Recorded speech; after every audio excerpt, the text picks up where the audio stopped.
es difícil el tema de la identidad, o sea, saber hoy en día qué es, o sea, si estás hablando con un humano o no, es complejo. No tenemos ni 2 años, ya estamos hablando de que la gente está perdiendo habilidades por solo estar, y a veces hasta uno lo siente, ¿verdad? Uno dice, es más fácil que me lo redacte ChatGPT a redactarlo yo, porque ¿para qué? Si es solo un correo. Y es, los humanos pareciera que no confiamos tanto en nosotros mismos como confiamos en estas máquinas o en la IA. ¿Hasta dónde permitís que una IA pues se eduque o evolucione sola y se reentrene sola por su cuenta, o hasta dónde permitís que una IA tome decisiones por su cuenta sin intervención o supervisión humana?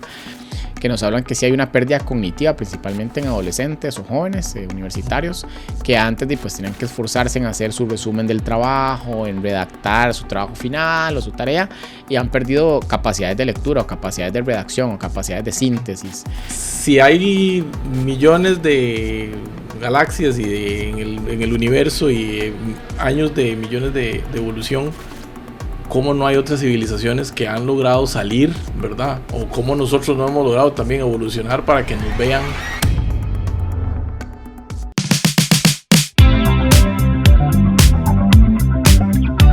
Bienvenidos a un episodio más de Paradoxia. Hola, ¿qué tal? ¿Cómo estás, Leo? Súper. Pura vida. ¿De qué vamos a hablar hoy, Leo? Hoy vamos al lado oscuro. Vamos al lado oscuro de la fuerza. El lado oscuro de la inteligencia artificial. No, realmente no sabemos para dónde va esto, pero no está todo del lado bien. Todos nos gusta usar mucho la inteligencia artificial para lo bueno, ¿verdad? Que nos ayuda en todo lo que necesitamos en las tareas diarias, nos está ayudando, pero está bien, las personas pueden usarlo para otras cosas, ¿verdad? No son solo cosas buenas, y eso nos lleva a encontrar, ¿verdad?, toda esta otra contraparte de la inteligencia artificial que más bien puede llevarnos a cosas muy malas. El otro día estaba viendo un podcast que decía, ahora lo más fácil es robarle los ahorros a la abuelita. Y es real, o sea, realmente ahorita los fraudes y deepfakes que se llaman, porque simplemente pueden clonar la voz con un audio, pueden clonar cualquier cosa, y es mucho más a la abuelita literalmente. O sea, le pueden mandar un audio y pueden hacer que den números de cuenta o que entreguen dinero, cosas de esas. Sí, la típica estafa telefónica, la típica llamada telefónica que antes hacía una persona, ¿verdad? A veces no muy calificada. Ahora la hace una IA con una voz súper creíble y hasta te puede emular la voz de un familiar, por ejemplo. Sí, eso pasa mucho. Y ahora con solo un audio de WhatsApp ya te pueden... te mandan un audio de WhatsApp con la voz de un familiar. Exacto. Y que te está pidiendo dinero y uno cómo va a desconfiar de la persona, ¿verdad? O si es el audio de X. Ahora hasta con video, o sea, con audio y video. Han habido llamadas por Zoom, por ejemplo, donde vos ves, como decía, la junta directiva de la empresa y los ves de cara, o sea, y son ellos y la voz es de ellos, pero es alguien que tiene como una máscara, como un filtro digital. Y ya eso ya pasó en otro país donde le pedían al gerente financiero que hiciera una transferencia de fondos a tal cuenta, ¿verdad? Millones de dólares y todo.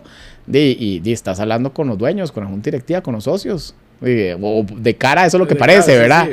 Eso es lo que parece, pero con la voz y el rostro y todo igual. O sea, tenían como una máscara, un filtro con eso, y así hicieron varias estafas. Entonces, es difícil el tema de la identidad, o sea, saber hoy en día qué es, o sea, si estás hablando con un humano o no, es complejo. Claramente por medios digitales, en físico, pues es más fácil. Los pero contactos ahora son digitales. Casi todo es digital, o sea, es virtual, por Zoom, etcétera, se complica. Casi que es así, y es muy difícil pues verlo, ¿verdad? Reconocerlo. Sobre todo, pues, como decía, las abuelitas, los adultos mayores ya es mucho más sensible a eso. Correcto.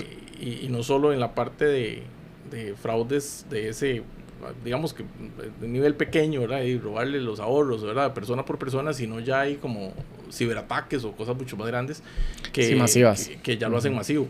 Sí, hay ataques masivos. Es otro ventaja, si lo ves desde el punto de vista del que está tratando de robar la información o los datos con allá, que puede hacer ataques masivos, porque ya no dependes de tener una persona, o en este caso un call center de personas, llamando a otros para estafarlos. Una misma IA, un mismo sistema, un mismo software puede hacer 10,000 llamadas al mismo tiempo.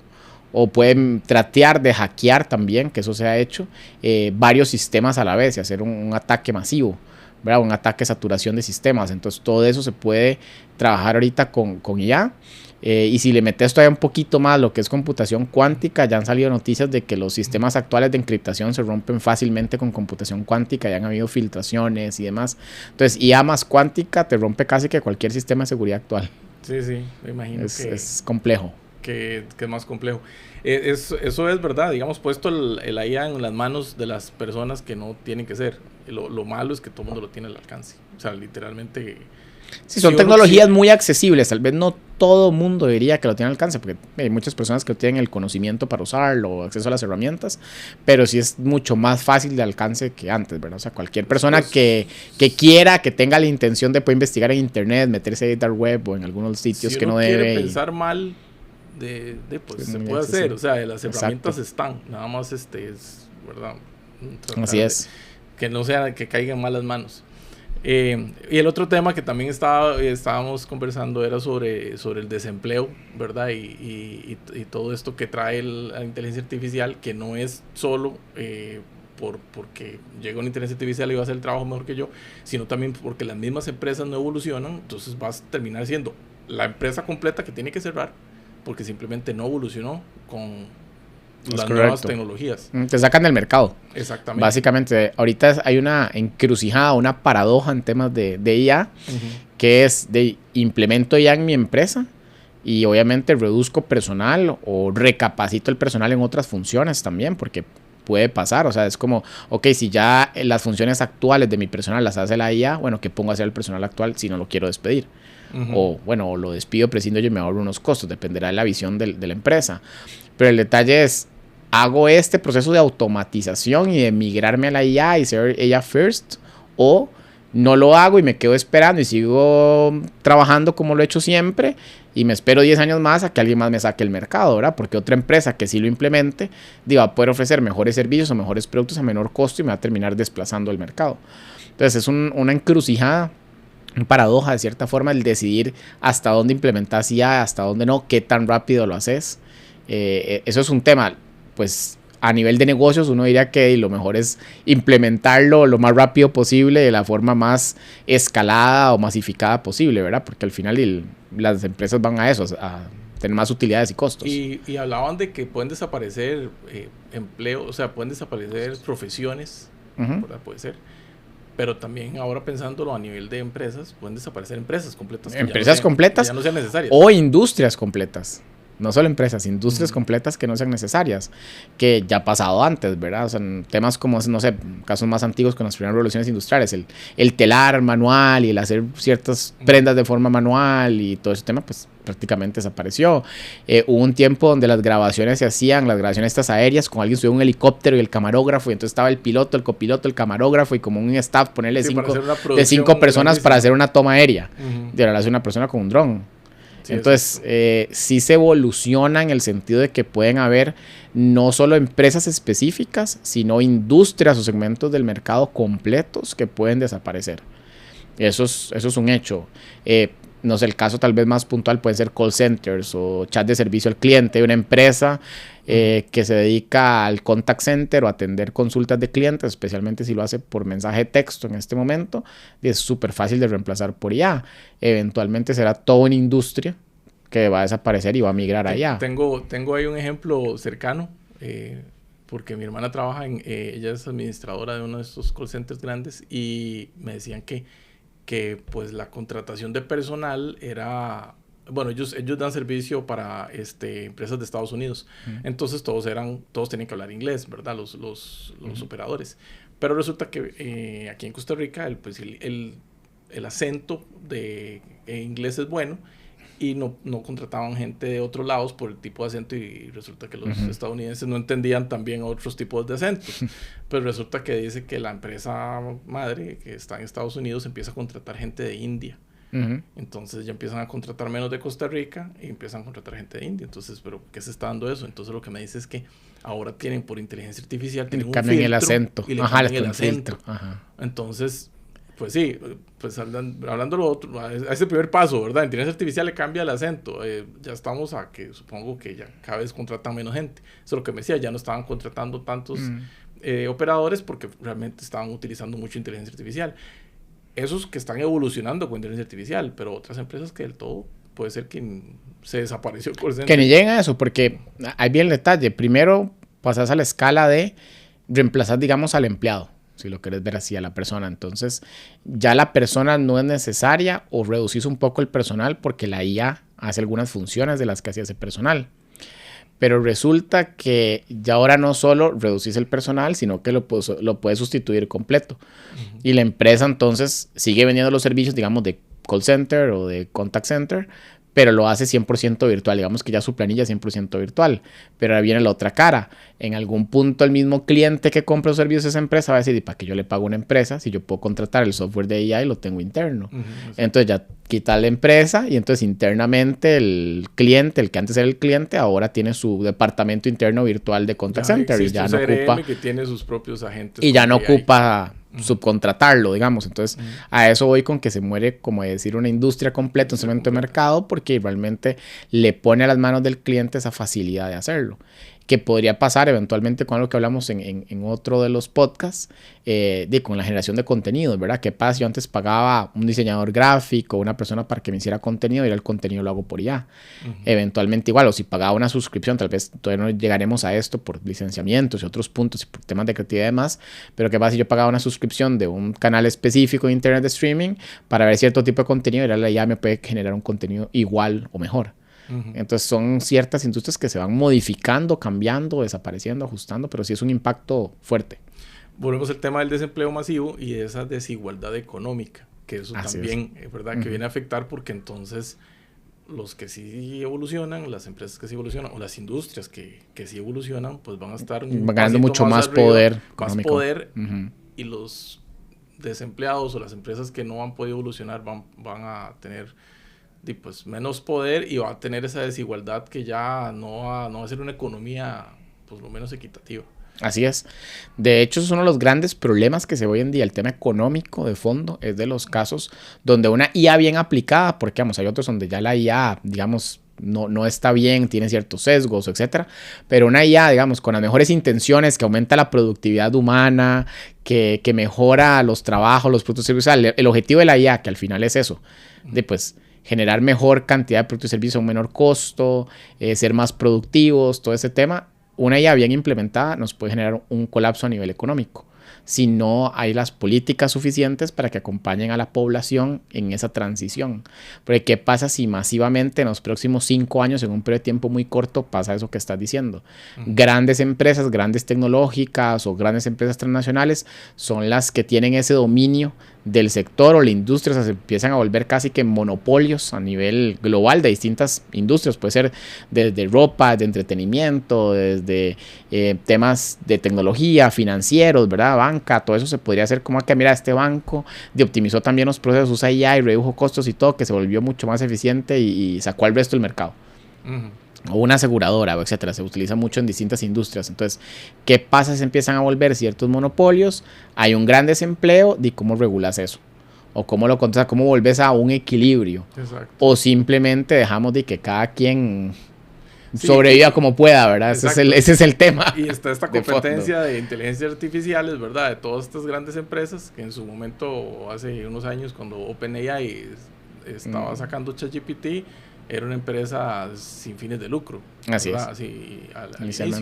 Y ahí fue donde empezó el conflicto con el CEO, y empezar de ahí, no, la verdad es que yo sí quiero, ¿verdad? Sí quiero que esto genere plata. Entonces empezó, no sé si es una competencia desmedida por ver quién se gana en este momento es quién se gana el mercado. Si está Copilot, está Gemini, está OpenAI, está DeepSeek, sí, no sé cuántos están queriéndose ganar ese mercado. Más allá que yo creo que el tema de las utilidades, porque ahorita OpenAI tiene pérdidas y posiblemente las vaya a tener durante mucho tiempo, creo que es un tema más de captación de fondos, a lo que, por lo menos de lo que yo he entendido. El detalle viene más que, ok, si querés que inversionistas inviertan en tu empresa, que inversionistas, que fue el caso de Microsoft, que fue el que más invirtió fuertemente en OpenAI, compró una parte importante de OpenAI, de la parte, digamos, de la parte profit, porque ellos tienen el non-profit, que es como que es el tipo ONG, o el que no tiene ganancias, digamos, o el que no debería tener ganancias, tienen este otro hijo, o esta otra subsidiaria, que es la que sí tiene profit.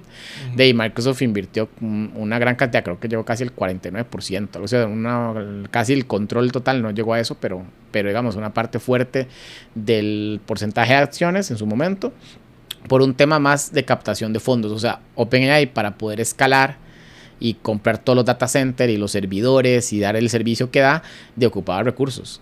Y la única forma de ser atractivo a los inversionistas era pues soy una empresa profit, entonces te doy en algún momento retorno, te doy ganancias sobre tu inversión. Esa era como la lógica, o sea, como fundación, si lo queremos ver así, va a ser muy difícil que captara los fondos necesarios. Entonces, por ahí viene el pero nada si más están ejemplo. En la competencia de... Pero si están en la competencia, volviendo al tema que preguntas, si están en la competencia, a ver quién se deja el mercado. Al final esa es la lógica. Quién se deja la cuota de mercado y quién se deja la mayor cantidad de los ingresos. Que aquí siempre digamos, el champion, el que tenía las de ganar, era Google. Históricamente Google tenía liderazgo en IA. Y creo que hasta la fecha está muy bien, o sea, está muy adelantado, o sea, muy tú a tú con el resto de la industria. ¿Por qué? Más que todo por integración con las ofimática o con el ecosistema de ellos. Porque en el caso de OpenAI, tal vez es el más popular, el chatbot, si lo queremos ver así, o la plataforma de chat o el chat GPT más popular de todos. Y el que tal vez tiene como plataforma de chat más funciones. Y bueno, a este momento que estamos haciendo el podcast, por lo menos el que tal vez tiene un modelo de razonamiento un poco más avanzado, ¿verdad? Ya ahí ahorita vendrán otros tal vez. Y esto pasa que una semana a otra cambian y ya ahora es otro modelo que es más inteligente, llamémoslo así, o que tiene mayor capacidad. Pero en este momento digamos que es de las plataformas líderes. Pero en ese interfaz de chat. Pero cuando ya te vas a la integración con herramientas de trabajo, por ejemplo, con integración dentro de documentos, dentro de hojas de cálculo, con integración en generación de videos, por ejemplo, que ahí Google sí destaca mucho con VO3, toda la parte de generación de contenidos, de administración de recursos en empresa, ya como la integración de las herramientas de ella en un ecosistema corporativo, llamémoslo así, Google tiene una ventaja. Sí, ya lo he venido trabajando desde hace que tiempo. Microsoft también ha venido trabajando, pero Microsoft ahorita tiene como una también relación amor-odio, dependencia con OpenAI, porque al final ellos lo que usan por detrás es el mismo, digamos, ChatGPT, solo que le llaman Copilot. Internamente ellos están desarrollando su propia versión, pero entiendo que aún no lo han lanzado, o sea, como que no está listo, les ha tomado un poco, como que les ha costado un poco tal vez desarrollar su propia IA, entonces pues siguen dependiendo de OpenAI. Pero sí, esa competencia desmedida también genera, o esa competencia acelerada, tal vez no sé si desmedida, pero acelerada, genera también que están pensando en el bienestar de las personas, o no, están pensando solo en su propio profit, en su propia ganancia. O sea, solo quieren dominar el mercado por dominar el mercado y ser el número uno y ser los líderes y tener control del mercado, o realmente si hay un objetivo detrás de ayudar a la población. Sí. Bueno, por eso mismo estamos hablando de este podcast, porque está el lado oscuro, ¿verdad? Porque también hay que liberar para que más gente tenga más herramientas, pero ahí también viene el mal uso. De hecho, el objetivo de OpenAI, perdón que te interrumpa ahí, ellos cambiaron la idea de que iba a ser open en el sentido que era como open source y de código abierto, o open de que era como tipo ONG, fundación sin fines de lucro, ¿verdad? Lo cambiaron más bien a open en el sentido de que sea abierto a la mayor cantidad de personas. Ellos lo que quieren es distribuir la IA a la mayor cantidad de personas, que la mayor cantidad de población tenga acceso y no se quede en pocas manos, porque ese era el riesgo que había antes, y eso sí es una aclaración que me gusta hacer. Antes de que ChatGPT se popularizara, Google ya tenía unas IA ahí súper potentes, pero no había un producto de cara al público donde la gente lo pudiera usar. Y me imagino que otras empresas también tenían sus IA privadas, llamémoslo así, que usaban para toma de decisiones o para generar contenidos o lo que sea, pero no era una herramienta abierta al público. OpenAI sí despertó esa carrera de hacer herramientas o software o soluciones dirigidas al público general, que eso me parece importante, ¿verdad? Que la herramienta por lo menos las personas tengan acceso a. Sí, volviendo al tema de los empleos, que estábamos conversando de los sesgos algorítmicos. Explícame realmente de qué trata esto de esos sesgos que hace la inteligencia artificial con los empleos. Sí, históricamente ha habido un problema con los modelos de entrenamiento de IA, y es que tienden a tener sesgos en los datos o sesgos algorítmicos también en el mismo sistema, digamos, de procesamiento. Típicamente se dan en el entrenamiento, se pueden dar en otras partes, pero eso viene a hacer que una IA que debería, por ejemplo, de elegirte el mejor candidato para un puesto de trabajo y debería de balancear más bien o ser objetiva y tratar de balancear las skills o las habilidades de la persona, dice, basa más bien en un histórico de datos y dice, por ejemplo, quiero un puesto para CEO, entonces como la mayoría de CEOs que tiene alimentados en su base de datos son hombres blancos de tal edad, contrata a alguien de ese perfil. Entonces excluye otro tipo de población. O ha pasado en el sector financiero para dar un crédito que, mira, tal persona tiene ciertos indicadores y lo excluye sin ser realmente, o sea, tal vez si un humano lo hubiera filtrado hubiera aceptado el crédito, pero la IA tiene un sesgo de ahí viene, que lo rechaza. O sea, te pueden rechazar en la matrícula de la universidad, te pueden rechazar para un empleo, te pueden rechazar para un crédito bancario. Antes de que se dé cuenta un humano. Antes de que sea cuento humano. O bueno, en algunos casos eso se ha sacado a la luz porque los humanos se han dado cuenta, obviamente, lo han supervisado. Pero a nivel, por ejemplo, legal, también en algunos países ya se usa para ciertos juicios. Se usa IA para juzgados de casos menores, de infracciones de tránsito, cosas pequeñas, digamos. Se ha usado IA y puede también haber un sesgo detrás. Un sesgo es como que hay un error en el cálculo, llamémoslo así, un error en inferencia de la inteligencia artificial que hace que se juzgue mal esa persona o se tome una decisión que no debería ser la correcta, o sea, que no es la que hubiera tomado un humano, por decirlo de alguna forma, o que, digamos, no cumplía con el alineamiento o con los objetivos de la empresa o el trabajo. Entonces, para te les pongo un ejemplo más tangible para las personas, es como que yo le diga a una IA que me diseñe una casa familiar de 3 cuartos, no sé qué, y me termina haciendo un apartamento tipo estudio, pero no es lo que yo quería. Ah, no, pero es que históricamente aquí los datos dicen que un estudio es mejor y, no, pero yo te di la instrucción de que quería una casa así y así. Entonces, eso es uno de los grandes sesgos algorítmicos.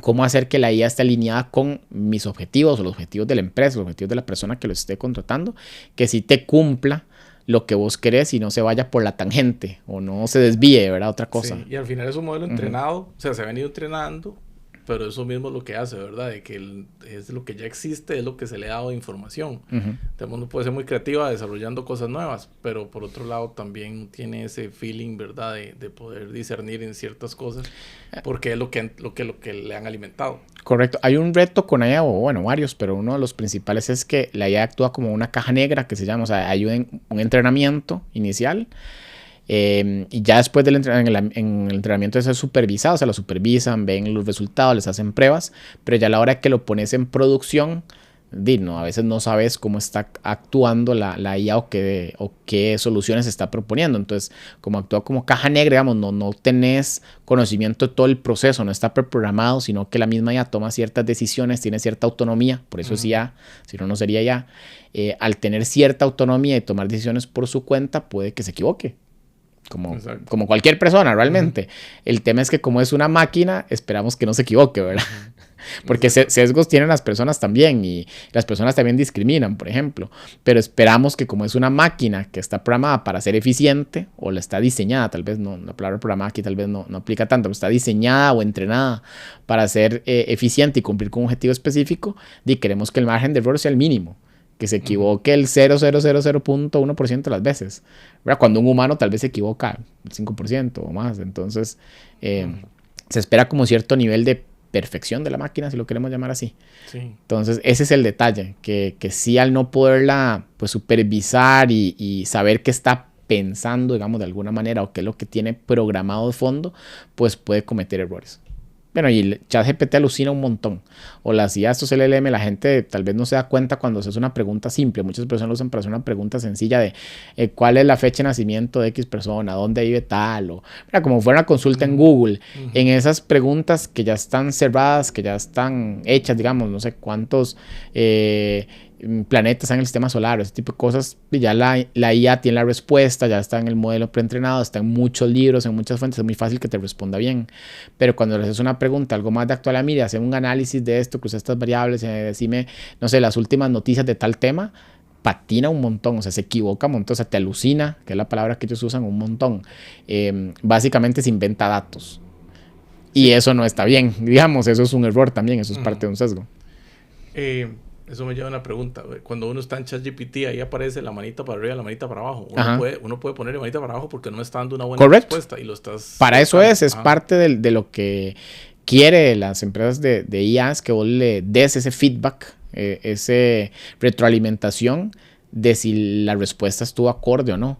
Porque ya han hecho mediciones y de ellos mismos rigurosas y se equivocan un 60% de las veces, un 60% de las veces alucina. Y ese se equivoca, no es como que te da una respuesta 100% mala, que ese es lo peor. O sea, porque no es que... Parece buena. Ajá, es que parece buena. O sea, la respuesta, y te la da con fuentes y todo eso. O sea, te dice, mire, sí, este es el dato específico de tal cosa y esas son las fuentes y según el estudio tal en el año tal, pero vos te pones a indagar y ese estudio tal en el año tal no existe. ¿verdad? O sea, a veces se lo inventó. Entonces, hay que ver las fuentes con los links o las fuentes con información, o, ¿verdad? Dependiendo la pregunta que hagas. Eso ya lo han ido filtrando mucho, pero sí tiende a inventarse información, fuentes, fechas, datos. Tiende como... Pues tiene una aproximación, pero a veces se equivoca y te inventa una noticia que no existe, que tal vez tal está casado con tal o tal persona se murió y realmente no es así, ¿verdad? Entonces, sí. Es complejo. Es parte de todo esto que todavía está evolucionando, aunque mucha gente cree que ya está terminado.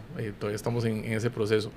Y volviendo al lado oscuro, todas estas grandes herramientas que tenemos ahora, ¿verdad? Que nos simplifican la vida. Realmente simplifican tanto la vida que ahora estamos hablando más bien de una pérdida de conocimiento de las personas, ¿verdad?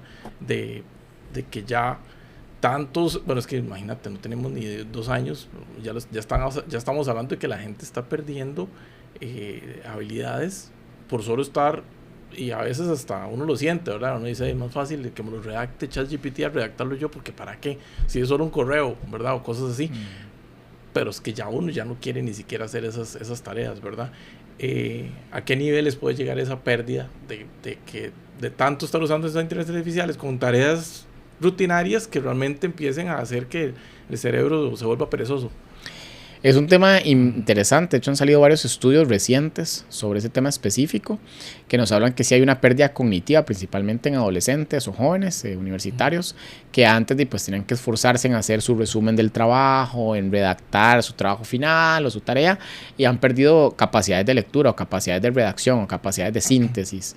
Eso también está muy relacionado, si nos ponemos a verlo atrás, con el tema de la pérdida a nivel de capacidades de cálculo. Antes, cuando no habían calculadoras y usaban, incluso me acuerdo de las reglas de cálculo, ¿verdad? Que en algún momento, o antes de eso, y todavía hay que hacerlo a mano, ni siquiera regla de cálculo y calculadora, la gente tenía más chispa para justamente hacer cálculos mentales o hacer cálculos al aire, ¿verdad? Si vos te gradas de la universidad en una ingeniería o algo así, pues hacías cálculos casi que al aire, y ahora la gente depende de la calculadora. Pasó también en la pérdida de memoria con los teléfonos, cuando uno se acuerda de los teléfonos de familiares. Antes uno se acordaba de, ay, sí, el teléfono de tal, el cumpleaños de tal, y todo lo tenían en la mente, y de repente con el celular ya no te acuerdas del teléfono. O sea, si no tenés el contacto guardado, no te sabes el teléfono, y pues ni de tu esposa, ni de tus hijos. Algunos cada gente que tal vez los más cercanos sí, pero y la mayoría de amigos antes uno se lo sabe de memoria y pues ya luego no. Entonces, siempre va a haber una pérdida porque el cerebro humano tiende a adaptarse, y aquello que no usa, lo desecha.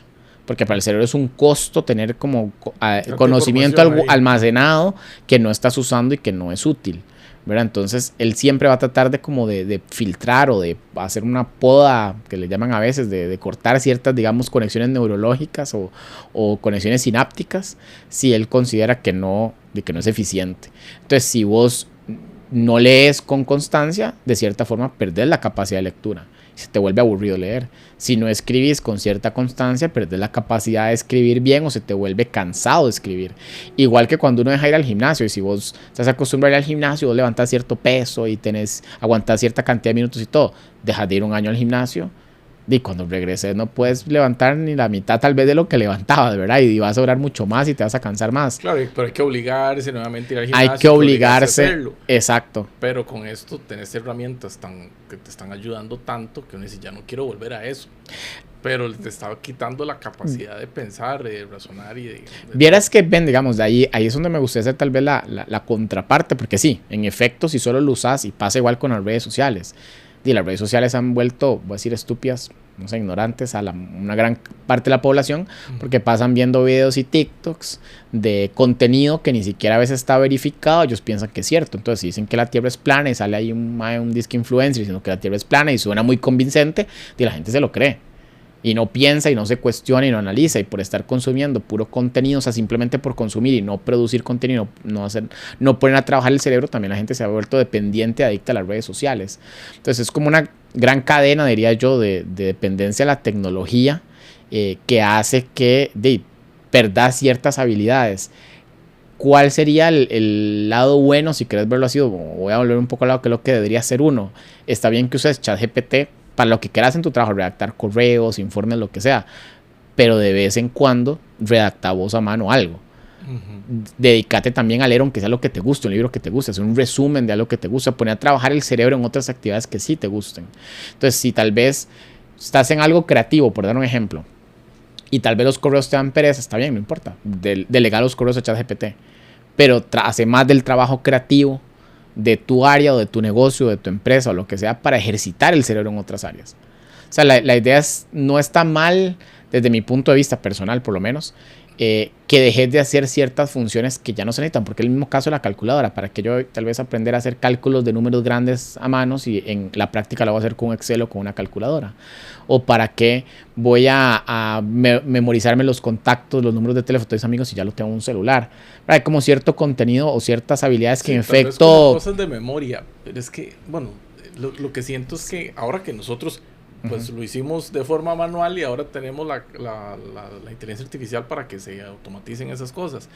Pero lo que hablamos en un podcast pasado, en el tema de la educación, de los niños que ya están utilizando estas herramientas, es que no saben cómo hacerlo de forma manual porque simplemente ya tienen las herramientas. Bueno, ahí estás tocando otro tema. Niños pequeños yo no recomendaría pequeños que la IA les haga el trabajo, la tarea, porque si no, nunca van a aprender a escribir ni a leer, ¿verdad? O sea, no van a aprender a redactar. En escuela o bueno, en preescolar, para mí que lo usen así mínimamente como para vacilón, diría yo, digamos, como para hablar y hablado. Mira, una preguntilla de ChatGPT para aprender algún tema y que lo hagan por voz. El otro día estaba hablando con un familiar que el sobrino le decía de 10 años, no sé, 12 años, que está aprendiendo algún documento tenía que leer o algo en la escuela. Y le decía, mamá, tómale una foto y póngamelo en ChatGPT para que me lo lea.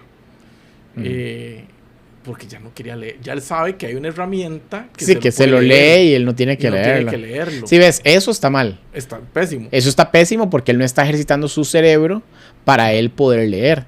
De hecho, han habido teóricos, si lo querés ver así, que dicen que la humanidad en unos años va a estar así, ¿verdad? Pero como en retroceso, como primitivo, o sea, si los dejamos, o sea, si hay padres tan irresponsables que no llegan ni siquiera a estimular la lectura en sus hijos y dejan que ChatGPT les lea todo, y pues el niño nunca va a aprender a leer. Así de simple, o a escribir. Estamos hablando a cierto nivel de educación y de cierto nivel de que las personas tengan cierta conciencia en eso. Pero yo creo que muchos que los papás no tienen mucha conciencia o no están muy dedicados a ver la educación de sus hijos, pues eso va a ser, eso sí va a ser pérdida cognitiva desde niños. Fuerte. Sí, hay un tema de fondo ahí que es importante, que es cómo usar esas herramientas de forma saludable o sana o digamos correcta, adecuada, y no hacer un abuso o un mal uso de las herramientas, porque ese es el problema. Yo no tendría problema, por ejemplo, en que por curiosidad o como complemento mi hija diga, mira, yo quiero que ChatGPT me lea la tarea, pero ok, leámosla juntos. Vos la lees primero y ChatGPT la lee después. Para ver si tal vez, no sé, hay algo en los acentos, en entonación o algo, o mira, X que sea diferente. Tal vez si está aprendiendo a leer, yo no vería mal que ChatGPT le aclare una duda, que sea como un IA companion, que llaman un acompañante, como un tutor, que tenga ese rol de tutor y ChatGPT incluso le diga, no, ahora léelo vos. Y entonces ChatGPT le escucha, pronunciaste mal esto, entonces pronuncia así, ¿verdad? Entonces, si lo ves como un tema interactivo donde la persona también trabaja y estimula su cerebro, no hay problema. El problema es cuando delegas el 100% a la IA. Ahí sí. Ese es el detalle. Entonces, pasa, por ejemplo, ahorita, en mi caso personal, yo leo mucho más ahorita en ChatGPT que lo que leía antes, porque antes usaba Google para hacer búsquedas, por ejemplo, de ciertas noticias y tenía que buscar la fuente y la noticia a mano, entrar y que cargara la página y como que el proceso era un poco más lento. Ahora leo las mismas noticias resumidas en ChatGPT, igual estoy estimulando la lectura, pues estoy leyendo, no es como que dejo leer, y además entro en los links también para validar la información. Entonces, no solo estoy leyendo en ChatGPT, sino que además si voy a las fuentes, o sea, me optimizó una cierta parte del tiempo, como hacer las búsquedas, abrir los tabs y ciertas cosas, pero la habilidad no la perdí. Y el resumen y las notas igual las hago yo a mano. O sea, ciertas cosas yo, no, mira esto. O yo mismo le corrijo a ChatGPT, le digo, genérame un resumen de las noticias. Y yo digo, no, mira, esta información no está correcta, está falsa, entonces la corrijo. Esto no. Pues hay que hacer como ese trabajo conjunto. Yo lo veo más como, reitero, como un tutor, como un acompañante, como un compañero de trabajo. O sea, si lo ves como que fuera alguien más en la mesa, imagínate un trabajo de la U. Entonces estamos 3 compañeros y está ChatGPT como un compañero más que nos da consejos, que nos da tips, que nos revisa el trabajo, nos da feedback. Entonces está súper bien. Si simplemente no lo usamos como un compañero, le delego el 100% del trabajo a esta herramienta, pues ahí sí hay una pérdida, claramente. Sí, pero igual... Pero la mayoría de gente se va a ver tentada a delegar el 100%. Sí, exactamente. Sí, ¿no? Porque no se quiere obligar a hacerlo bien, ¿verdad? Que creo que ese es el tema. No se quiere obligar, pero no es como va a ser realmente como la mayoría de las personas lo quisieran usar. Y eso nos lleva al otro tema de más bien el abuso de estas herramientas, que ya han pasado casos, ¿verdad? De que se convierten en relaciones ya de amistad. Bueno, ya lo usan de psicólogo también, ¿verdad? Termina siendo casi que... Generan un vínculo emocional, generan un vínculo efectivo con ella. Porque ya es casi que de diario, le preguntas todo, ya es tu amigo y le decís de todo y te puede aconsejar bien o mal porque ya estás diciendo, ¿verdad? Muchas veces alucina. Ese es otro tema que es súper importante, que es cuando la gente piensa que la IA está viva o es un ente vivo, y hay estudios que dicen que hay un porcentaje importante de la población que sí piensa que tiene conciencia, que tiene nombre, que es su mejor amigo, o sea, que es un ente, que es casi como que fuera un ser humano, ¿verdad?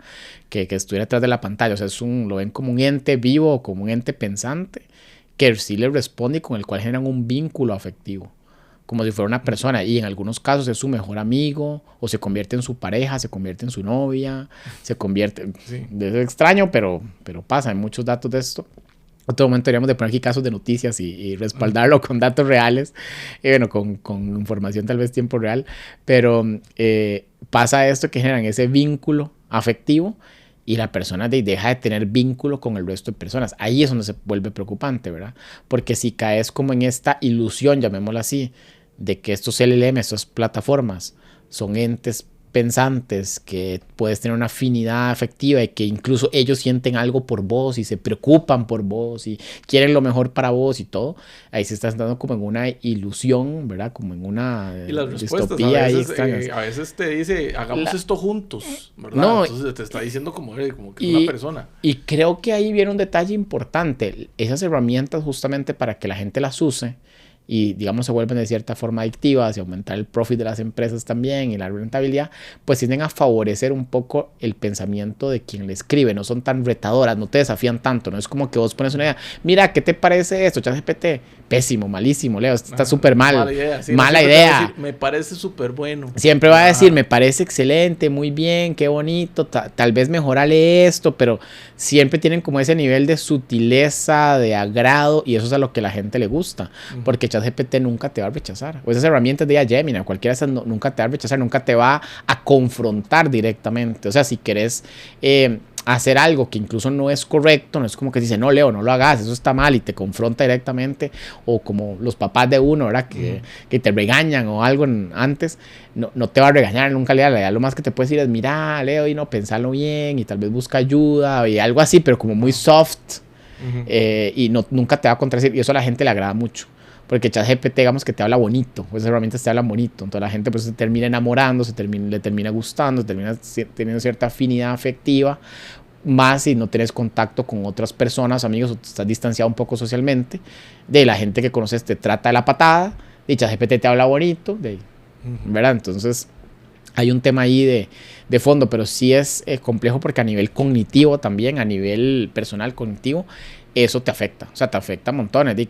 ¿Cómo vas a establecer una relación afectiva o de amistad con una IA y no con personas?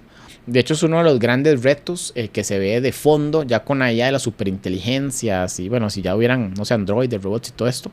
Es curioso ver cómo hay uno que llaman también la paradoja de la confianza. Y es, los humanos pareciera que no confiamos tanto en nosotros mismos como confiamos en estas máquinas o en la IA. O sea, entre gobiernos, si vos lo ves, ahorita que hay mucho conflicto geopolítico, hay gobiernos o países que están muy cerca entre ellos y son humanos con humanos y se llevan de la patada, o sea, no, ¿verdad? No confían en nada y están en guerra, en conflicto, y en varias naciones en sí siempre tienden a competir entre ellas, y mire, es que esto es para nosotros y esto es secreto ¿verdad? Y no comparto con nadie, y tienden como más bien a una tendencia del ser humano como a acaparar y a no compartir y a competir y, ¿verdad? Ciertas, llamémoslo, actitudes un poco nocivas como especie, si lo queremos ver como especie, no es lo correcto, no estamos como unidos todos, estamos bien compitiendo y en conflicto. Pero a la IA, la superinteligencia, esa sí dale todos los datos y que sea mi mejor amiga, y esa sí es mi amigo cercano, y efectivamente genera una conexión con una IA, pero no con una persona. Estaba escuchando Entonces, eso. es complejo. Que le puedes, o sea, si realmente estás con un psicólogo, haces una cita con un psicólogo, le puedes contar ciertas cosas, pero al final de cuentas se lo estás contando a una persona y como que hay cierta reserva, que no te no le contás todo, decir, no, te da vergüenza que te vaya a decir algo, ¿verdad? Esas cosas. Pero están tomando a ChatGPT o a estas inteligencias como realmente su confidente. Su confidente completamente, ¿verdad? Sí, con todo. Justamente como no te va a juzgar, no es una persona que te va a juzgar, sabes que no le va a contar nunca el secreto a nadie más, no te va a ver feo, no te va a denunciar, no te va a hacer nada, te le puedes contar con toda la confianza del mundo. Entonces le tenés más confianza, más intimidad, que eso era otro aspecto, la intimidad que le tenés a la IA es mayor en muchos casos que a otra persona. Entonces ya hay niveles donde la IA se está ganando la confianza de la gente, en un nivel de intimidad cercano con la gente, y hay una relación, una conexión afectiva con la IA. Y eso sí es preocupante de cierta forma porque, y reitero, tenés una relación mucho más cercana, más confianza, casi que protegerías más a la IA que a otra persona, a un software, a un sistema. Y que me defendes más. Bueno, y qué tan a nivel de gobierno pasa mucho eso. A nivel de gobierno están defendiendo más sus microchips y sus computadoras y todo el sistema que a las otras personas, a los otros seres humanos como especie. Sí. ¿Qué tanto esos datos están abiertos para otras personas? Mira, podría ser. No, desconozco el caso. Porque mira, te va guardando toda esa información porque te va conociendo y vas entendiendo qué haces y todo. Y todo eso está guardado en algún lado, en una base de datos. Una base de datos.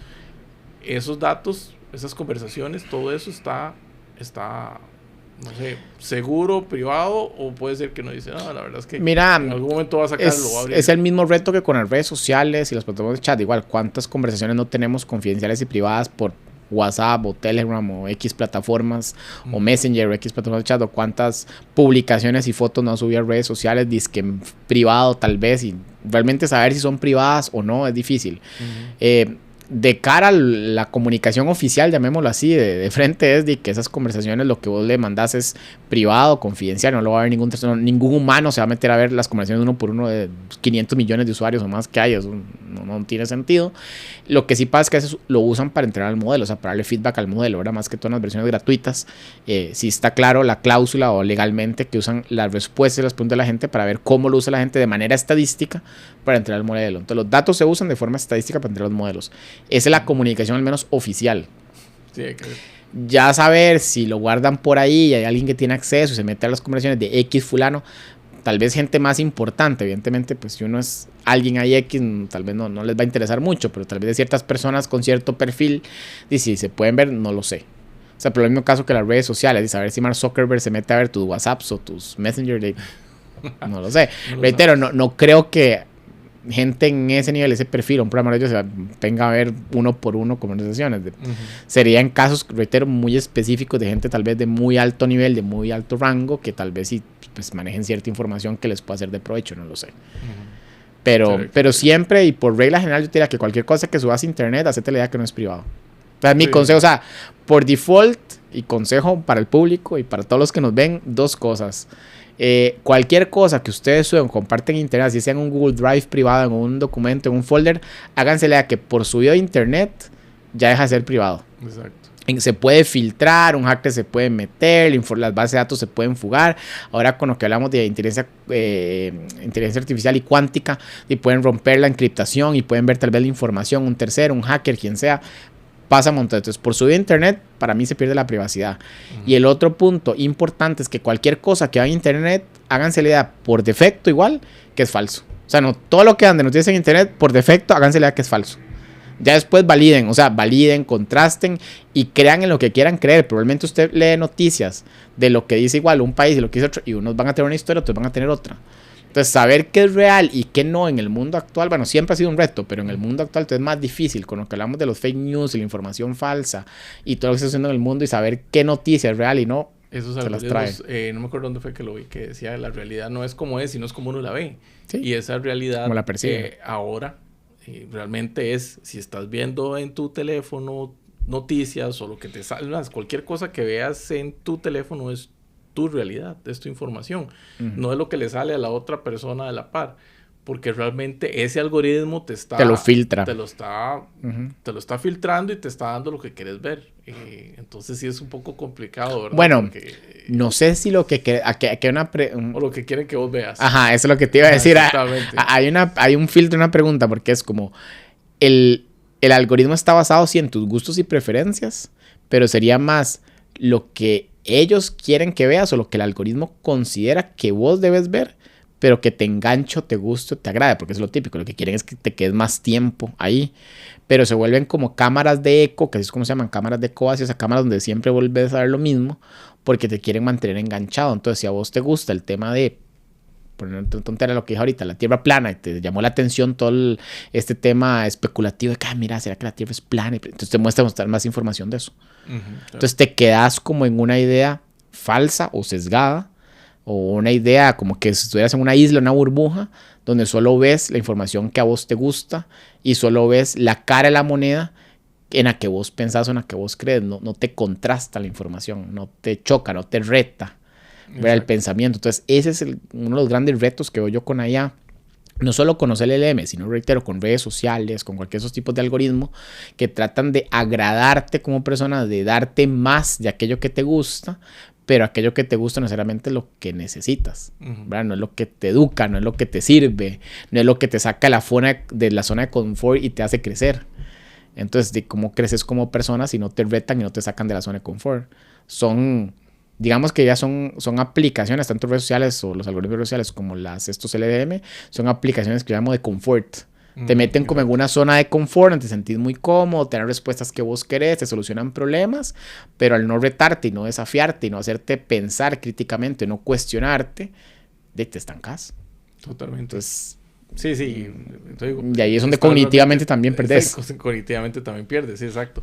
Y no puedes hacer nada porque es lo que te está saliendo ahora. O sea, lo que estás viendo ahorita en redes, es lo que estás viendo en tu teléfono, que no hay otra, ¿verdad? Y no puedes decir, no, la verdad es que ya no quiero ver esto, porque no hay forma de cambiar ese algoritmo, a menos que poco a poco vayas, y no sé, voy a poner... Lo puedes reentrenar en algunos casos. El tema de la IA, para poner como tal vez la salida a esto, el tema de cómo se puede hacer, el tema de las IA, los LLM, vos puedes entrenarlo, vos echas GPT, le puedes decir, mira, no, yo quiero siempre fuentes confiables, fuentes primarias, con datos científicos respaldados, no me pongas ahí la fuente del blogcito tal, ¿verdad? Uno le puede decir, o sea, entrenarlo y se guarda en memoria. Tienes que decirle que lo memorice, que justamente dame solo fuentes confiables, solo fuentes de tal tipo, que estén actualizadas, validar las fuentes primero, o sea, contrastar las fuentes y validar la información. Quiero igual que me retes o me des puntos en contra y a favor, o sea, que siempre me des no solo el punto a favor, sino dame también los puntos en contra. O sea, uno puede decirle al modelo que te rete un poco más o que te dé información un poco más fidedigna hasta donde sea posible. Lo mismo pasa con las redes sociales. Si vos entras en un Facebook o un Instagram nuevo, te pone casi que puro contenido basura porque es lo que es la mayoría de la gente. Entonces, que el bailecito, digamos, de TikTok, los bailecitos de Reels o puros páginas de memes y chistes y videitos de esos tontos, ¿verdad? No, porque es lo que la mayoría de la gente ve. Sí, exacto. O dependiendo de tu perfil te va a poner temas de fútbol o deportes o temas ahí políticos, pero no, digamos, son como medio tóxicas o bastante tóxicas, diría yo, las redes sociales de entrada. Si vos ya las filtras y le decís, no, mira, yo solo quiero ver contenido de este tipo, solo quiero ver canales de pensamiento crítico, de filosofía, de tal cosa, y solo quiero ese tipo de contenido, digamos, educativo, que me instruye, y le empiezas a dar al otro que no quiero ver esto, que la X o el dedito abajo, y empiezas a decirle al mismo algoritmo, esto no lo quiero, sí quiero esto, y solo seguís páginas de cierto tipo, el algoritmo se puede filtrar y te da información de calidad, digamos, o filtrar, irlo mejorando un te poco. deja de dar basura. De vez en cuando, por ahí siempre te tira una pinceladilla de, mira, a ver, los sugeridos, que ellos tratan de sugerirte contenido, te tira basura. En todas las plataformas, por ahí que yo incluido Facebook, tienen una opción como de un feed news de solo lo que vos seguís. Entonces, para que no te meta como basura, salvo ya lo que es pauta de otras cosas. Pero sí poder reducir en todos los casos, digamos, que la basura o el contenido no muy educativo o no muy instructivo en un 80%. Fácil se puede reducir o más. Tal vez no al 100%, pero lo puede reducir bastante. Pero eso es decisión del usuario.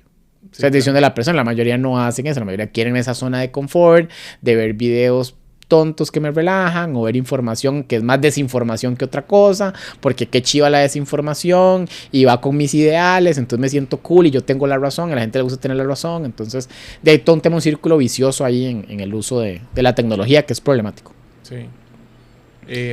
Creo que sí, y resumiendo, hay que ser más crítico en todo lo que uno ve, en no creérselo todo lo que aparece, en usar la inteligencia artificial realmente para lo que le pueda colaborar a uno y hacerlo crecer como persona. Como persona, y no más bien para simplificarle la vida y más bien para pensar menos. Exacto. Sí, la IA sirve como herramienta para innovar, para crecer como persona, para pelotear ideas, para que te refute argumentos. O sea, se puede usar de muchas formas creativas, incluso productivas, pero si no lo usas de forma creativa, ni productiva, ni para desarrollar pensamiento crítico, ni para contrastar ideas, sino que lo usas nada más como herramienta de consumo, que es lo que pasa igual con las redes sociales, con los TikToks, con toda esta tendencia ahorita, pues se te atrofia el cerebro, literalmente. O sea, no hay de otra, ¿verdad? Sí, hay que tratar de que no sea con eso, y sobre todo con los jóvenes, que son los que están en eso.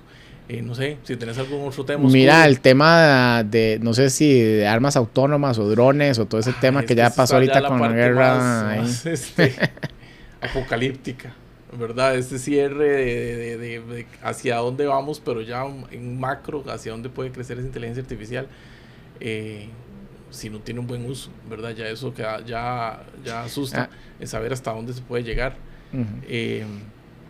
Contame de lo que habíamos hablado de las armas autónomas. Sobre el tema de las armas autónomas o en general, voy a hablar de dispositivos autónomos en general. Hay un tema con IA y es que tanta autonomía le damos. Sí, tanta libertad le damos. ¿Qué tanta libertad le damos? Por definición, la IA, los sistemas de IA tienen que tener un nivel de autonomía, porque si no, no serían IA. O sea, si está todo preprogramado y sabes exactamente qué va a hacer la IA, o sea, cuál es la respuesta que te va a dar, es una respuesta cerrada, pues no es IA. La idea de los sistemas de inteligencia artificial es que aprenden y evolucionan con el tiempo, o sea, aprenden y se mejoran, aprenden y cambian, están en constante cambio, y ese cambio también tiene un cierto nivel de autonomía, o sea, pueden tomar ciertas decisiones sin intervención humana, llamémoslo así. El grado de autonomía que le demos es el reto, hasta dónde permitís que una IA pues se eduque o evolucione sola y se reentrene sola por su cuenta, o hasta dónde permitís que una IA tome decisiones por su cuenta sin intervención o supervisión humana. En el caso de las armas autónomas o de los dispositivos autónomos, drones autónomos que se han usado, por ejemplo, en la guerra de Ucrania, les dan un objetivo específico y tienen cierto nivel de autonomía para atacar esos objetivos sin supervisión o sin intervención humana, justamente para evitar que los saturen con señales de interferencia y que pierdan, digamos, el control, no los manejan remotamente, sino que tienen su propio objetivo y hasta se comunican entre ellos. Ahorita hablan de inteligencia enjambre, que es que mandan cientos de drones y los drones entre ellos se comunican. O sea, ya no se comunican con nada, sino que entre ellos se comunican, si ataquemos a tal, y usted va para allá, y entre ellos coordinan, y yo ataco a este otro, y hacen su estrategia en tiempo real, y si se volaron uno, entonces, bueno, ya se volaron, entonces vos tomas el lugar del otro, y, ¿verdad? O sea, ya hay un tema hasta estratégico fuerte. Habría que ver si se nos sale de control eso, que es uno también de las grandes paradojas que hay, como el tema de la paradoja de Fermi, no sé si lo has escuchado, pero este tema de que por qué no hay otras civilizaciones avanzadas que se hayan contactado con nosotros, o por qué no hemos logrado contactar con una civilización avanzada. Para ver si más o menos todo claro es, si hay millones de galaxias y en el universo y años de millones de evolución, ¿cómo no hay otras civilizaciones que han logrado salir, verdad? O cómo nosotros no hemos logrado también evolucionar para que nos vean, por lo menos contactarlos, o contactar o algo a otras civilizaciones de otras galaxias o otros planetas. ¿Cómo no hay otras civilizaciones que han salido a colonizar otros planetas y que no lo sabemos? Sí, en esencia lo que dice la palabra, que es la forma más tal vez simple de ver, es que existen millones de galaxias y millones de sistemas solares, y por tanto millones de planetas. Entonces la probabilidad estadísticamente de que haya vida en otros planetas es muy alta. Por lo menos vida simple, llamémoslo así, bacterias o, ¿verdad?, algún tipo de vida simple. Pero igual, si hay millones de planetas o lugares donde se genera vida sencilla, pues evidentemente durante millones de años van a evolucionar a un punto donde deberían llegar a ser una civilización avanzada, similar a nosotros. Dependiendo del rango, diríamos que nosotros no estamos tan avanzados, estamos en pañales ahí. Teóricos, dependiendo que dicen que estamos como en nivel 0.5. Pero bueno, si llegamos a ese nivel de ser una civilización más avanzada y los otros planetas también, en algún momento debería haber algún tipo de comunicación o de señal o algo. Que realmente es el avance tecnológico, ¿verdad? Es el avance tecnológico. El tecnológico lleva a que cada vez esas civilizaciones sean más grandes y cada vez puedan expandirse, deberían de desarrollar tecnología para salir del planeta o por lo menos comunicarse con otros sistemas o expandirse por el universo, etcétera. Entonces, de una de las preguntas es que algo pasa, hay como un tipo de filtro, algo pasa, que la gente, estos inteligencias o estas civilizaciones avanzadas no llegan al punto de evolución necesario para justamente llegar a otras galaxias o llegar a otros sistemas solares o comunicarse con otras especies con vida. Esa es, en teoría, la teoría o el postulado, ¿verdad? Entonces, y eso donde viene es qué es lo que pasa, por qué no salen. ¿Qué es lo que pasa y por qué no sale? Ya han habido pues teóricos más recientes que han dicho, mira, y podría ser que es que desarrollan una tecnología que los termine exterminando. Y recientemente dicho, y puede ser que sea la IA, ¿verdad? Y estas armas autónomas, ¿qué pasa si la IA se sale de control? Y digo, estos sistemas, en este momento no, y no pensemos en un ChatGPT y un LM, porque estamos hablando de IA en otro término un poco más amplio.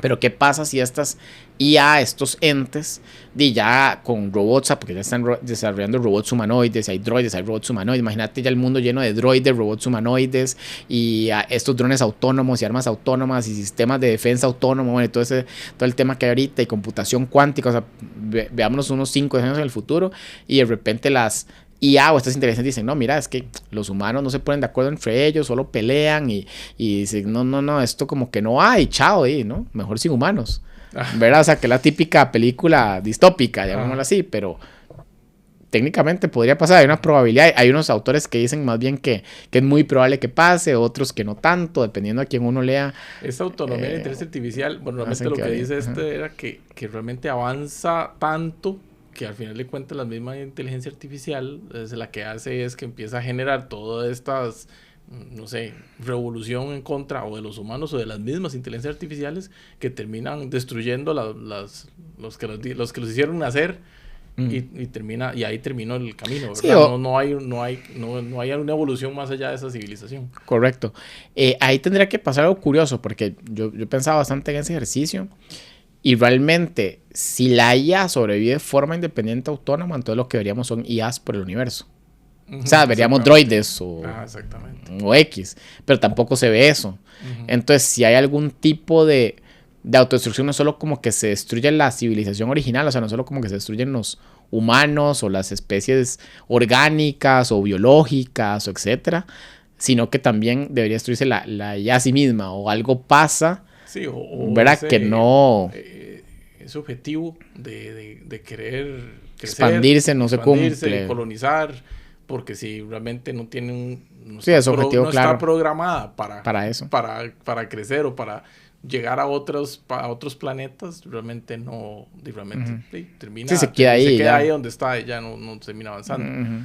Pero sí, realmente son los humanos los que hacen que crezca, ¿verdad? Que crezca esa civilización.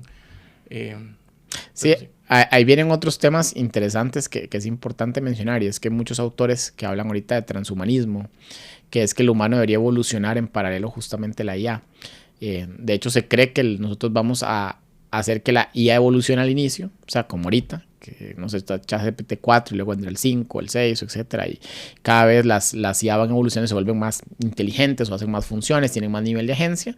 Eventualmente esas IA nos van a terminar también evolucionando nosotros como especie, o eso sería lo lógico, o sea, que haya como una especie de fusión humano-máquina, o usemos esas herramientas para ya hacernos edición genética e ir evolucionando nosotros también, volvernos más inteligentes, más fuertes, más capaces, o hacer algún implante ya artificial, algún chip o esos que también se están desarrollando, entonces que nos da más capacidades de cognición o de memoria. Entonces, pero sí debe haber un humano aumentado o expandido que vaya en paralelo con la IA, porque hay muchos autores que piensan que si no, sí sería un riesgo.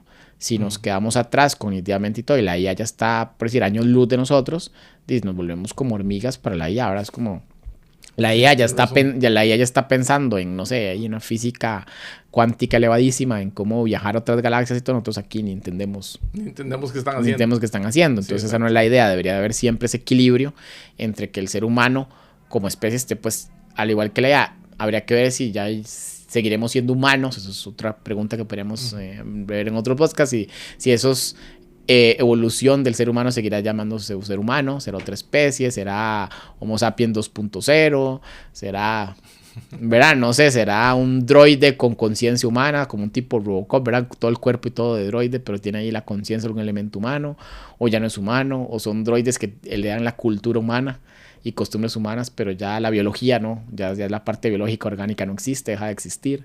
Entonces, es interesante ese tema. Sí, lo dejamos para otro podcast. Para otro podcast completamente. Bueno, creo que por ya tocamos bastantes temas de la parte oscura del lado oscuro de la IA. Que realmente no es tan oscuro si se maneja bien, ¿verdad? Si se hace si se trata de buscar que no nos domine.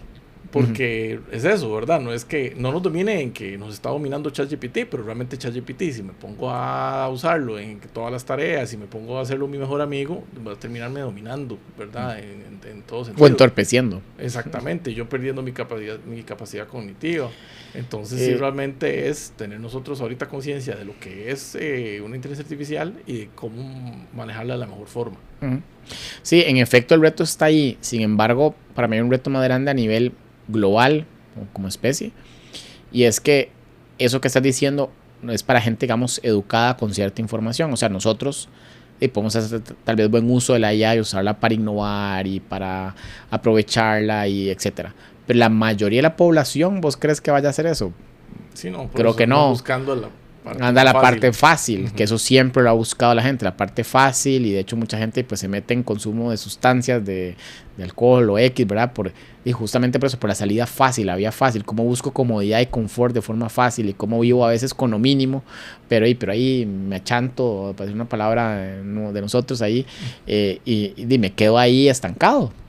Y simplemente estoy ahí respirando y consumiendo recursos, como quien dice, ahí relajado, tranquilo, y no crezco ni como persona, ni aporto nada. Muchas personas quedan como en una fase de estancamiento. Entonces, ahí sí un reto para mí social importante a nivel de gobiernos o empresas, a nivel ya como colectivo, de cómo hacemos para ayudar a estas personas que por su propia cuenta no van a salir adelante. Porque así es, no van a salir adelante. La típica persona que igual no estudia, no se graduó del colegio, y tiene si acaso un trabajo ahí más o menos, si es que trabaja, ¿verdad? Pero hay muchas personas que están en una situación social complicada o comprometida. Difícilmente esa gente va a salir adelante, menos ahorita con el tema de la IA. ¿Cómo haces para que no se vuelva una distopía y genere estas relaciones que hablamos ahorita de que tenemos gente una élite súper avanzada con gran cantidad de recursos, y por otro lado tenés una gran cantidad de población de que se quedó sin nada? Es complejo. Entonces, sin trabajo, y sin forma y sin trabajo, y sin forma de subsistir, y de cómo se soluciona eso. Esa es para mí la gran paradoja o el gran acertijo. Eso es cómo hacemos, no para aprovechar la IA bien, porque la IA creo que se va a aprovechar bien, y yo no veo por lo menos tan probable un futuro demasiado caótico o ese tipo de autodestructivo. No lo veo tan probable, por lo menos en este momento, a nivel probabilístico. Pero sí veo muy probable que haya gente que se quede rezagada, que se quede sin empleo, que no sepa cómo salir adelante, que es algo que ya pasa en las economías actuales, ¿verdad? Gente que no se educa, que no consigue un buen trabajo, que no consigue casa, que no tiene las oportunidades para salir adelante. Si esa cantidad de personas que no tienen las oportunidades para salir adelante se incrementa, se duplica, se triplica, y entramos en un problema social fuerte. ¿Y cómo se soluciona eso? ¿Quién va a intervenir? Y está cercano. Sí, lo vemos cada día más. Entonces, bueno, que tratar de que se haga el mejor uso, y que también los que están arriba en estas... Así es, crear conciencia. Gobiernos traten de entender para dónde vamos con eso. Así es. Crear conciencia en el uso de la conciencia. Listo. Bueno, un gusto. Estamos hablando. Nos vemos en otro podcast. Gracias. Gracias. Hasta luego.